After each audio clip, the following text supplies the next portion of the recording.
I am a grateful follower and believer in Jesus Christ. Some of my hurts, habits, and hang-ups, because if I told you all of them, we'd be here till like midnight. But some of them include abandonment issues, insecurity, trust issues, love and relationship addiction, inappropriate relationships. I've dealt with guilt and shame and anger. I've also struggled with self-confidence issues, grief, the inability to love myself, a time where I hated God, and most recently, I'm dealing with some PTSD that I didn't think was PTSD, but I'm finding out that it really is. So many years ago, when I first was asked to give my testimony, I would have never thought that I was qualified to stand up here. And many people are like, why? Why would you say that? Everybody's qualified. Well, I didn't feel like my struggles ranked right up there with someone who was experiencing drug addiction or alcohol addiction or anything like that, because that's nothing I've dealt with in my life. And whenever I heard the word recovery, that's typically what comes to your mind first. I always thought that there were things that others have gone through that I considered much worse than what I was experiencing in my life. But after spending some time in the CR meetings, I quickly realized that there's things in your life that are preventing you from loving yourself and loving others, and most importantly, loving God and allowing God to love you. Then those are things that are worth talking about. Those things, they're worth finding healing over. Romans 9:28 says, and we know that God causes everything to work together for the good of those who love God and are called according to his purpose for them. So my testimony really goes the whole way back to the beginning. I was born into a family where both parents were on their second marriage. My mom was told she could never have kids. Here I am. She was 38 when she had me. So she had me pretty late in life. My dad was 39. And in addition to the surprise that I was going to be her miracle baby, my grand entrance into the world happened 4 weeks earlier than expected. And at the time of my birth, I had 3 half-brothers. They were all a lot older than me, 16 to 20 years older, as a matter of fact. None of them lived at home with me, and one of them even had a child of their own. So needless to say, I didn't really have a close relationship with any of my siblings. As a young child, I learned very quickly that I was daddy's little girl. My dad spoiled me rotten. I had more toys than a family of 5 kids, and I never had to get rid of any of them. I could do no wrong in my dad's eyes. My dad even told my mom that she was not allowed to spank me. Spanking was allowed way back then. Looking back, that was a big mistake, that I was not allowed to be disciplined. During the early years, my mom stayed home with me while my dad worked. And I always thought that he was such a hardworking man because he wasn't home much. I usually saw him right before bed or first thing the next morning. Usually on a Friday or Saturday, the phone at the house would ring. Didn't have cell phones back then either. And after a brief conversation, my mom would say, come on, we're going to go to the Moose with Daddy. The Moose is like a VFW or an American Legion. These types of places weren't considered bars in my family because they were family-oriented. So most of the time, there were more men in the club than women because back then, the Moose was only allowing male members. Female members were not a thing. But I loved going to the Moose to see my dad. He always made sure everybody knew that I was the little one. I'd sit on my dad's knee at the bar. Kids were allowed at the bar then. I'm really old. I'd sit on my dad's knee at the bar, and he'd throw some money up there on the bar, and he'd say, go at it. And I'd grab a punch board, and I'd play and play and play. I'd get more toys and more candy, and when I ran out of money, he made sure I had some more. That's now how I know that my dad loved me. He always showed me material items. If we weren't at the Moose, you may find our quality time at the VFW, the AMVETS, the Republican Club, the hotel, the tavern, and that was just to name a few of the local establishments in our small town. I was well accustomed to the bars before I was even 6 years old. Sometimes my brothers would even join us at those places. And as the years went by, the rules changed that I wasn't allowed to sit at the bar anymore. So I just roamed the club. Everybody else was sitting at the bar, and I'd just roam around. But the guys at the bar would make sure that I still got attention. They'd send me to the cigarette machine to buy their cigarettes. And any change that came out, I got it. One of my brothers taught me how to play card games like poker and pitch, and I was often his partner in these card games, or I'd be the fill-in when somebody had to go to the restroom. Can you imagine a poker table full of grown men and me being 8 or 9 years old coming to sit down and play? They thought they were going to pull one over on me. What they didn't know, I was pretty darn good. My brother also taught me how to play a mean game of pool. And these events probably have led to my fierce competitive nature that I have today. While lots of those times were fun in the bar for me, there were times that didn't turn out so well. See, when my dad and my brothers would get together, they drank, and they drank a lot. They would get into mouth battles with some of the other patrons. They'd get into arguments, and sometimes they'd get into fights with each other. Would usually end up with really foul words, bad attitudes, and sometimes even fist fights that no young girl should see her family be involved in. I do believe, though, that spending all the time in the clubs was where I loved getting attention from men and doing things to make them happy. They were always nice to me because if they weren't, my dad would let them know. They'd buy me soda, give me $1 for candy. They'd give me money to play the pinball machine. And when they hit the gambling jackpot, not only did they buy a round for the bar, but I got money in my pocket too. And when that happened, it was quite appropriate for them to ask me for a hug or a kiss. I mean, after all, my dad knew who they were, so it was fine, right?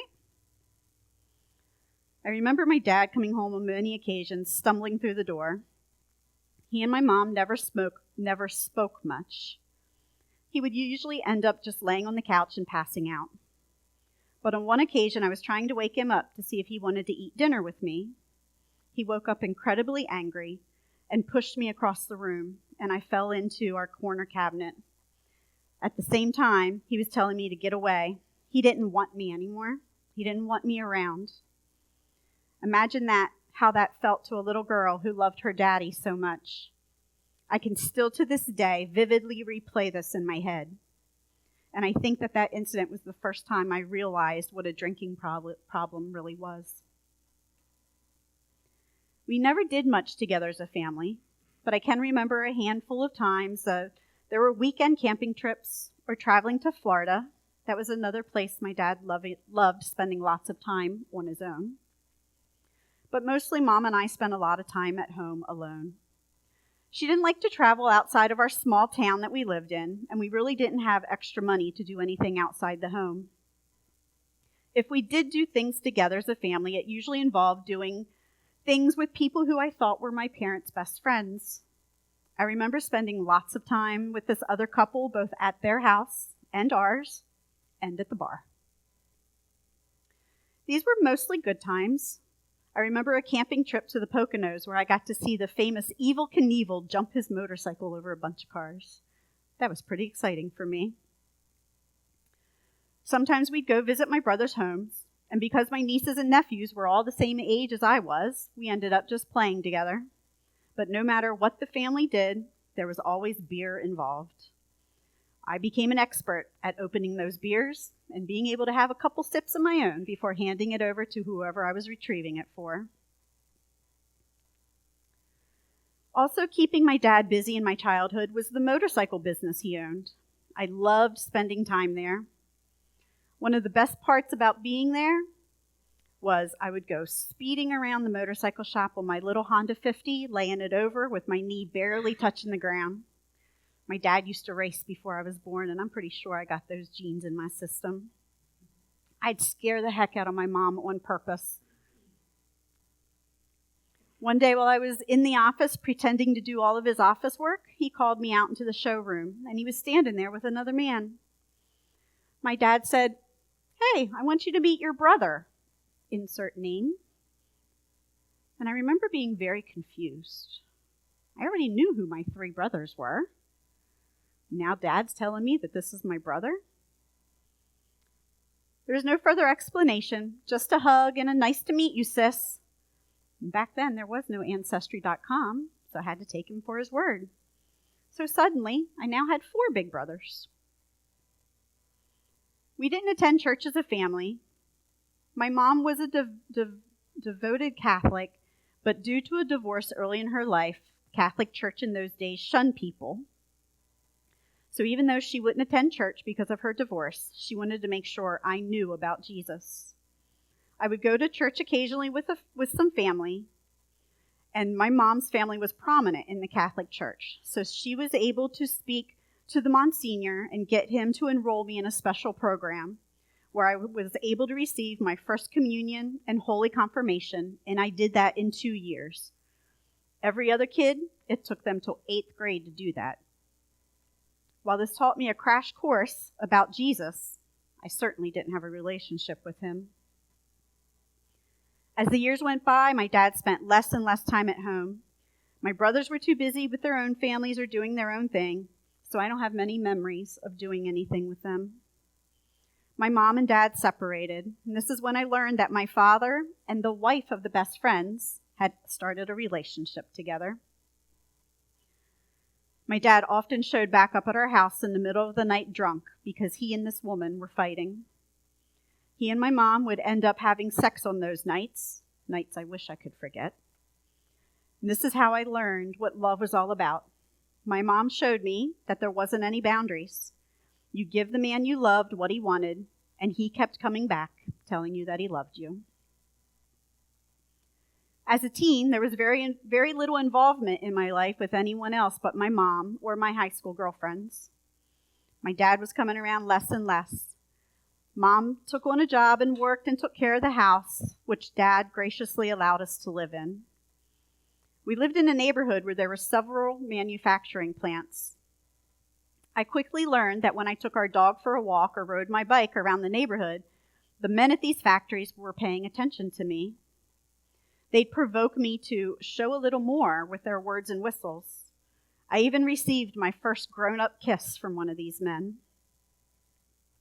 At the time, it made me feel good, because in school, I was teased terribly for wearing my large, thick lens glasses. The teasing was so bad that to this day, I'm uncomfortable standing up here wearing my glasses in front of you all.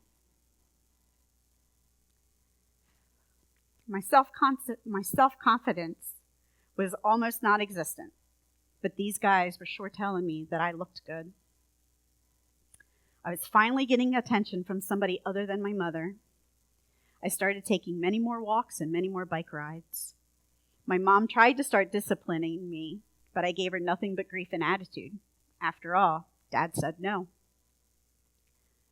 I would talk back to her, and I'd treat her terribly.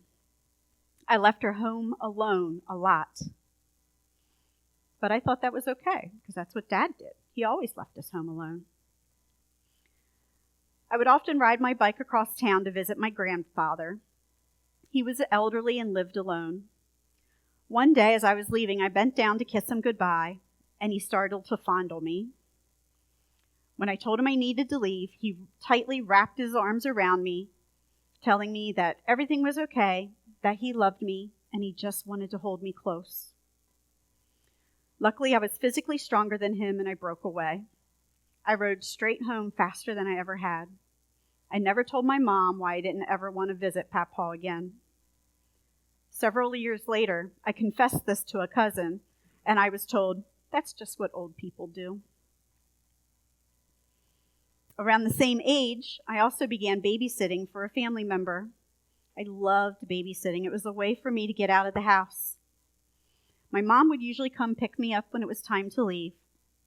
However, one night it was cold and dark and pretty rainy, and the husband told my mom it was silly for her to run out cold late at night, Since their car was warm, he would go ahead and bring me home. On that ride home, he laid his hand on my shoulder and began telling me how thankful he was that I would come over and give him and his wife a break. He wanted to get to know me better, if that was okay, as he slid his hand down inside my shirt. I grabbed his hand, screaming no, and I just hoped and prayed that we got back to my house soon. I never went back to babysit there again. These events got me to thinking that the only way guys were going to like me is if I allowed them to touch me. It was as if I sought out the boys or the men who just wanted to do that. I would write in my journal about the times that at the roller skating rink I would get touched in the female body part. Or I'd write about the catcalling names that were said to me that day. And the nastier they were, the better I felt. At 16 years old, I had a boy who would stay at my house overnight, sleeping in the same bed as me. Mom tried to stop it, but I would yell and scream at her until she just gave in to me.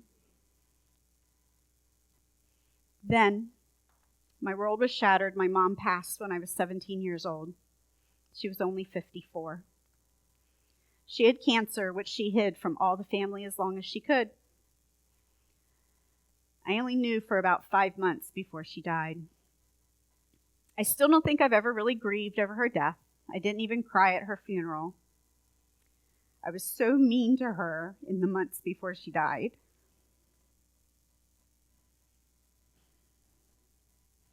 She was the one person who loved me unconditionally and would do anything for me. She was the only one to attend every function I was ever involved in. She'd spend her last dollar so that I could go to the all-night skate, and then she'd pick me up in the middle of the night. My father didn't come to any events I was involved in until he was made to, and that was my graduation. I was so angry at God for taking her away. I was so confused. When I went and got my first communion, I was taught in the church how good God was. But he took my mom, my rock, away from me. This was the next step in my downward spiral. It was my senior year of high school when my mom passed, and I had 3 months of school left. I had to move in with my dad and his girlfriend, the same girlfriend that he had left my mom for. And it was in a house of constant drinking and fighting. I still had the same boyfriend. We just weren't allowed to sleep together in the house anymore. And as soon as I graduated, I moved out and moved in with him. And that's when the physical abuse started. If he didn't like what I said or what I did, he surely left me know. I would get shoved and thrown around. But then he'd quickly turn right around and tell me how much he loved me and how sorry he was for his behavior. I moved out and ended up with a protection order against him. However, not long after that happened, I discovered I was pregnant, so I asked him over to my place to tell him. I thought it was the right thing to do. He didn't believe me, called me a liar, and he shoved me to the floor, making sure that my stomach got the blunt of the force. I visited the doctor the next day to check on things, and the doctor said there was no way at that time he could guarantee that the baby would be born without an issue. And at that young age, I convinced myself that I was barely supporting myself, and there was no way I could handle the baby, especially if there were problems. I terminated the pregnancy. Now in my early 20s, I'm spending 6 out of 7 nights a week at the clubs. Wasn't really drinking, but I was dancing and having a whole lot of fun. My friends and I would let each other messages on the answering machine with who we were meeting and where. Back then, we didn't have cell phones, or if you did, you had to pay for your minutes on your cell phone. So we still called the house and left the messages on the answering machine. One day, when I called home from work to check my answering machine to see where I needed to be, the answering machine didn't pick up. I thought that was odd, but maybe there was just a power outage at my house. Rushing home after work, I found the power on at my home, but my phone was dead. A call the next day to the phone company for service, ended up showing me that my line had been cut. Not just chewed by an animal, but a clean slice. No idea who would do that. I reported it to the police. As the weeks went on, I started having someone bang on the side of my house. I lived in a single wide trailer. Sometimes the banging would happen as soon as my alarm would go off, and sometimes it was when I was in the shower, but it was usually always in the morning. The police couldn't do anything because they could never catch the person. But one Friday evening, my girlfriend and I were headed to my place to change for the night out, and I noticed that my house was exceptionally cold. It looked like my furnace wasn't working. So I thought maybe I left the oil tank run too low, and I went outside to see what the level was. Once out there, I saw shoe imprints at the back of my house in the snow. My fuel line had been cut. A frantic call to the police discovered that it was my neighbor, 3 trailers down. He was married and had children of his own, and to this day, I don't know what would have happened if he wouldn't have been caught. The only way my family knew of the issue is because it was my dad's trailer that I was living in, and I had to get him to help me get the oil tank fixed. My family didn't really at that time seem to be wanted to be bothered with me since my mom's passing. They didn't invite me anywhere. They didn't call me. But looking back, I'm sure I had a part to play in that because I didn't put much energy into visiting with them either. My club life continued. The seeking of men's attention continued. My impulsiveness sometimes ended in sexual encounters within a few days of first meeting a guy. When you cared about somebody, you had sex with them, right? At least that's what I learned from growing up. Even though I was protective by contraceptives, I ended up getting pregnant to a guy I had met at the club. When I told him, he told me, choose me or choose the baby. I'd been down that road before. I wasn't going to let that happen again. Feeling guilty about my previous choices, I decided to choose the baby. A week later, I went to his place to pick up the few things I had there, and I found him in bed with somebody else. I was so hurt. Why didn't he love me enough to be with me and not move on to somebody else? Even being pregnant, my pattern of hunting men didn't stop. I met another guy when I was 3 months pregnant, and he promised to love me and my child until the end. We got involved in a church, finally. I even sang on their worship team. About 2 years after my child was born, this man decided that beer, marijuana, and other women were more important, and he walked out. Thankfully, he remained a good dad. But this stirred up all my abandonment issues. My self-esteem was pretty low, and I never really felt good enough for anybody, definitely not God.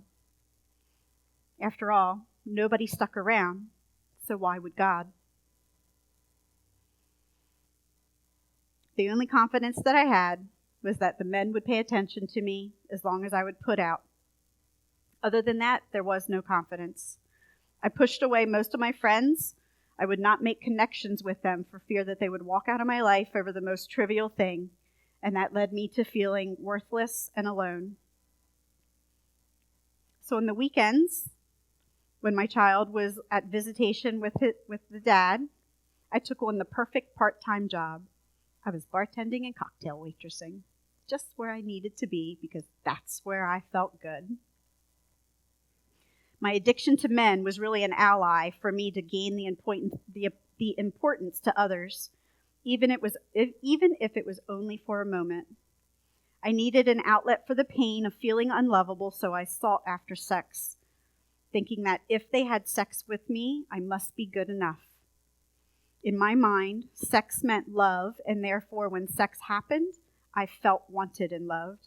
But in reality, I was just causing more pain in my life. And usually in a few days, I was lonely again. The pattern continued for years. Some relationships lasted longer than others, but they all ended the same way. I was called names such as slut, whore, but I couldn't see myself that way because every person that I was with was meaningful to me. and not one of those relationships was used to cheat on another. 1 Corinthians 6:19 says, "Do you not know that your bodies are temples of the Holy Spirit, who is in you, whom you have received from God?" I surely didn't know that then, and I didn't treat my body as such. I entered a deep depression, barely eating and not managing my money well. One year, the church even needed to provide Christmas gifts. That was really embarrassing. I wanted to change, but I didn't know how. I was going to church on Sundays, so why wasn't God helping? The next few years, to be honest, are pretty much a blur for me. Even though I was still in the bar scene, I was trying not to go back into the relationships that I was used to doing. 7 years after my child was born, I met a man who hung around for a while. And for a while, more than a few weeks. I ended up pregnant once again, and we decided to marry before the baby was born. We found a nice church, a preacher who even counseled us and agreed to marry us. I enjoyed the church, and I got involved in Sunday school there. When my child was born, she had several health issues, and at that time I took it as a sign of a punishment from God. After all, I had aborted a child many years prior because I was afraid of disabilities, and now here I was in that exact situation. I thought God was telling me, "Yep, I'll show you, now take that." However, God doesn't call the qualified, rather he qualifies the called. What I didn't know at the time was that my baby girl was going to teach me a lot of lessons. And she was going to be one of my greatest blessings.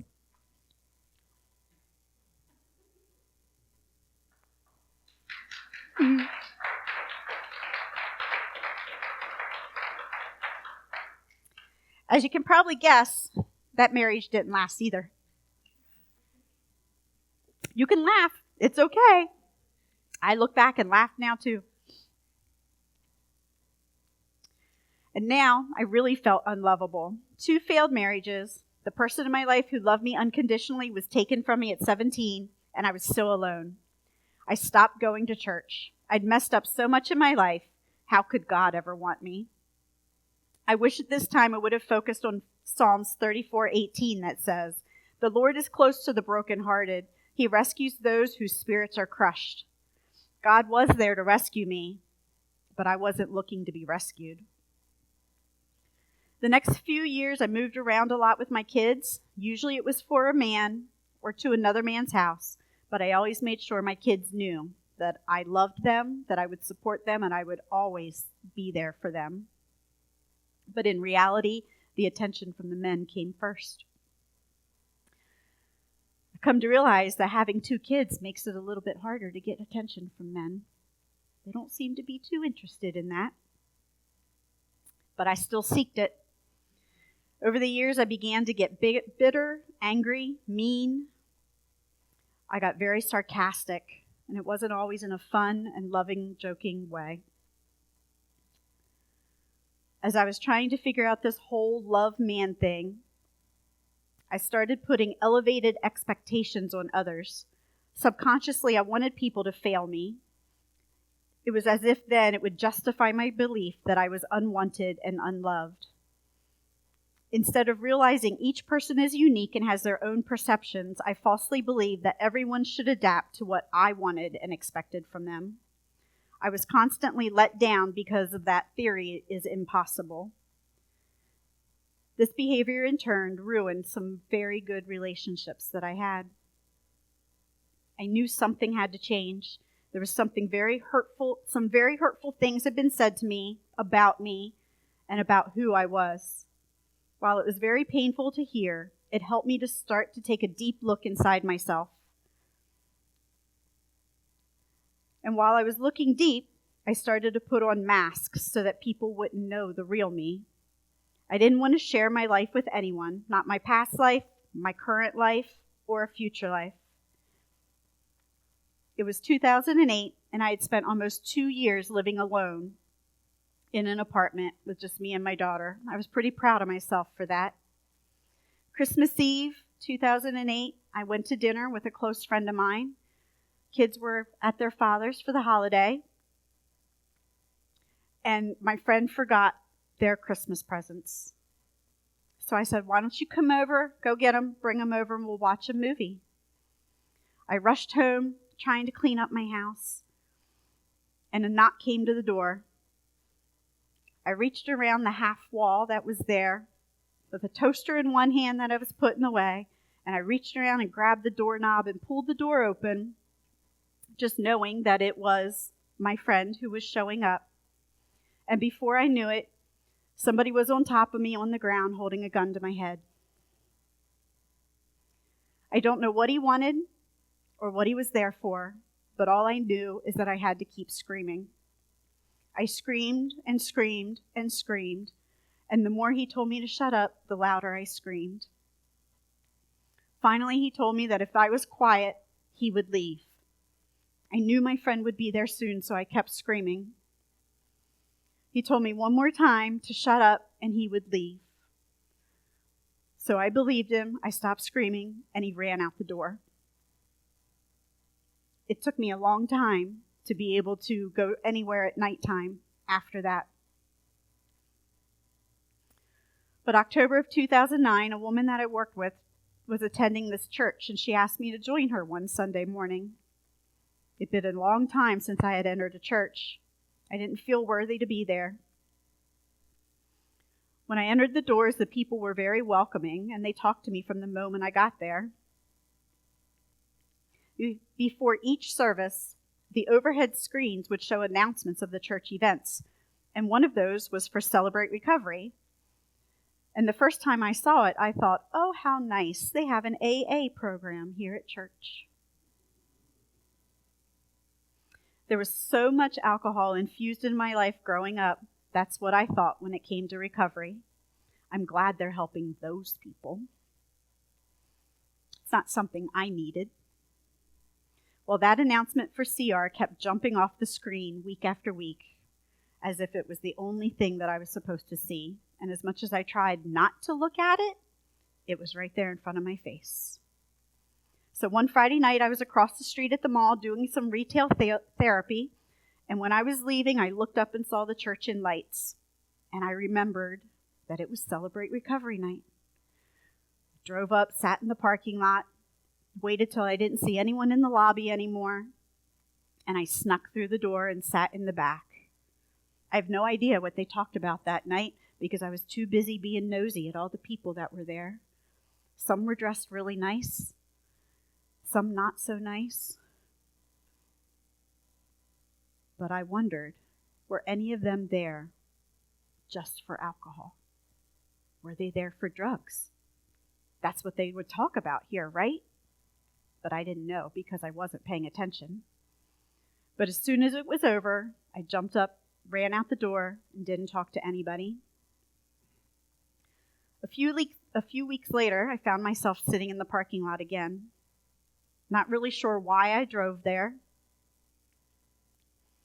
but I ended up going back in. The very first step, I admit that I am powerless to control my tendency and to do the wrong things, and that my life is unmanageable. That was surely true about my life. I felt powerless, and my life was really out of control. Romans 7:18 says, "For I have the desire to do what is good, but I cannot carry it out." Who knew to put that step in that verse up there that night? I can tell you who. It was like it was directly talking to me. I was ready to run out the door, and I tried, but Pastor Eric was standing right there. He grabbed me, gave me a big old bear hug, and acted as if he had known me for years. He convinced me to go sit in on the women's group. And it was very intimidating to me. I didn't need to be there. Why does he want me to go to this group? They went around doing introductions, and I only said my name. And people started sharing their stories. Not much longer, and the tears started flowing down my cheeks. I was in full-out sobbing mode. And as soon as group was over, I left. That Sunday, Pastor Eric's wife ran into me at church. and we had a brief chat. I told her how embarrassed I was, how sorry I was for my behavior, and thanked her for allowing me in the group, but I wouldn't be back. And she said, "You have to come back." She said, "I'll be right by your side." So I believed her and I went back. And that's when my journey started. And that's when I knew I needed this program.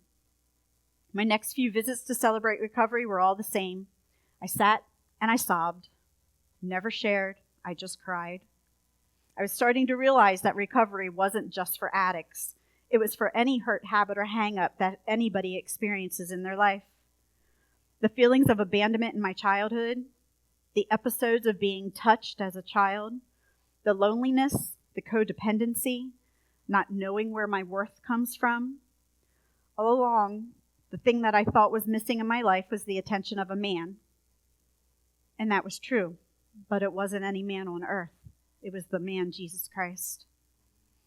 After a few months of Friday night CR, they opened a step study program, and I decided it was time for me to face my deep hurts. John 5:16 says, "Therefore confess your sins to each other and pray for each other so that you may be healed." About 2 months into the step study program, I thought I was doing really good. You get to that point and you say, "I got this." I was being heavily sought out by a man who also attended the program. And I thought, all right, I've learned a lot in these past couple months. I can do this. Yep, I hear it. That person turned out to be one of the most toxic relationships I had ever been in. He had learned enough that he could play on all my weaknesses, and he could beat me up emotionally like no one else was ever able to do. He was very physically rough at times, leaving wounds in parts of my body that I wouldn't even have thought were possible. This man instilled a huge fear into me. He went to some of my friends' houses unannounced and told them lies about me. He hired someone to secretly follow me around. And it took some time, but with the help of my CR family, I was able to step away from this man. That CR family helped me to realize what unconditional love is to look like.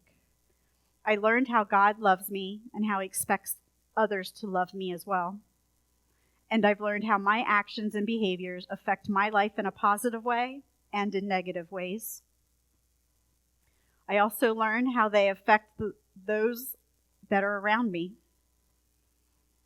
And some of those CR family from back then are still in my life today.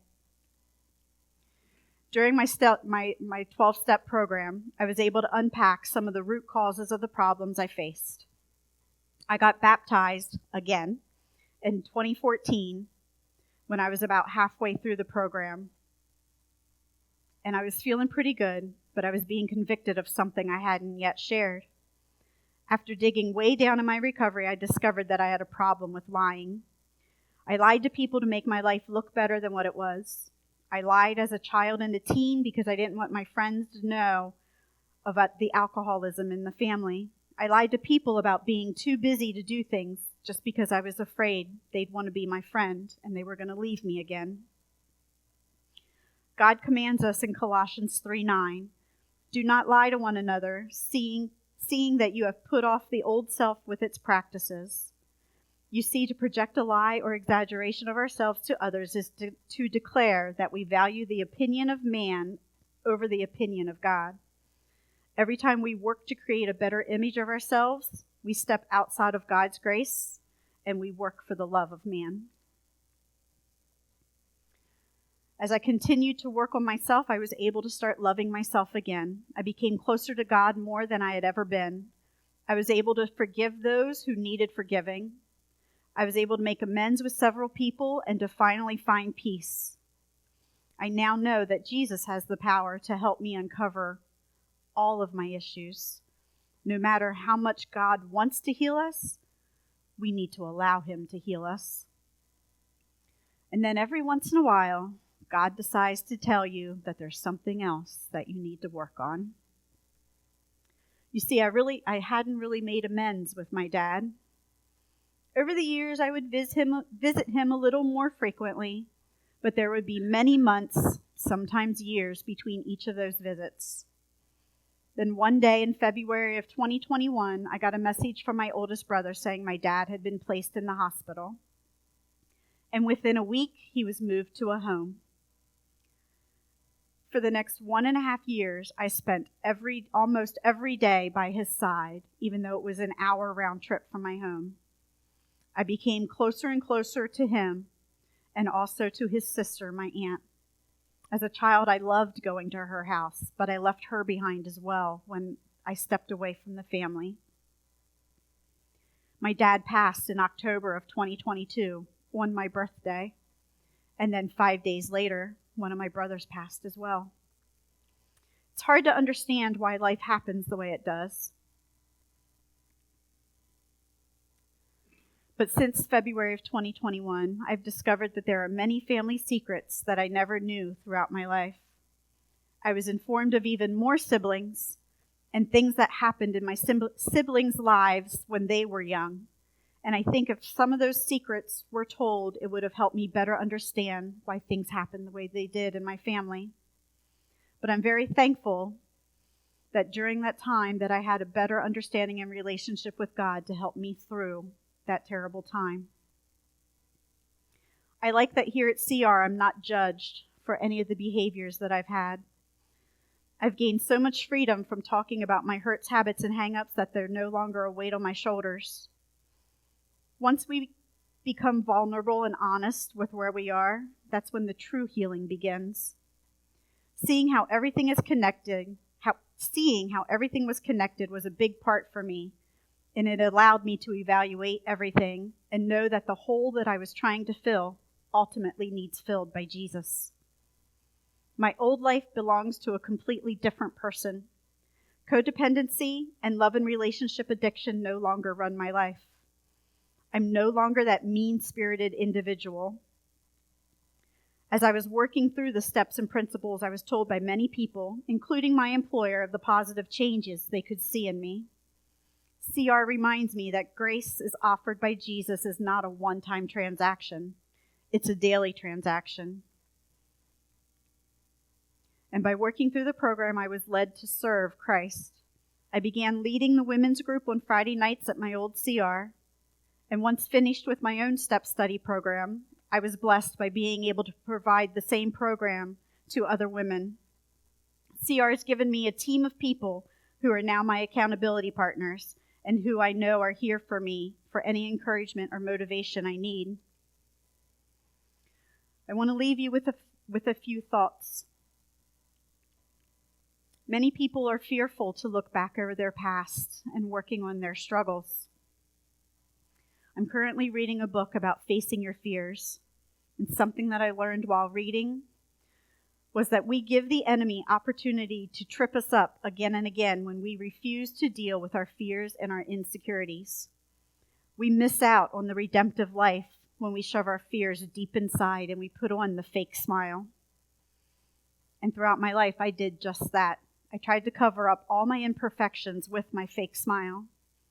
The problem is, being fake didn't make me whole.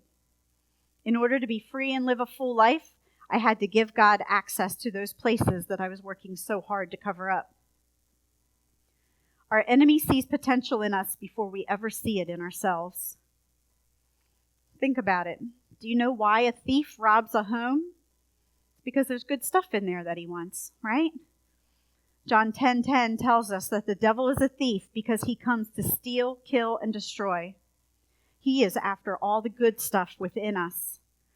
The devil's worst fear is that you and I realize our capacity for God's kingdom to flow in and through us. Understanding our value, our identity, and our life purpose in Christ is a powerful shield against anyone or anything trying to derail us.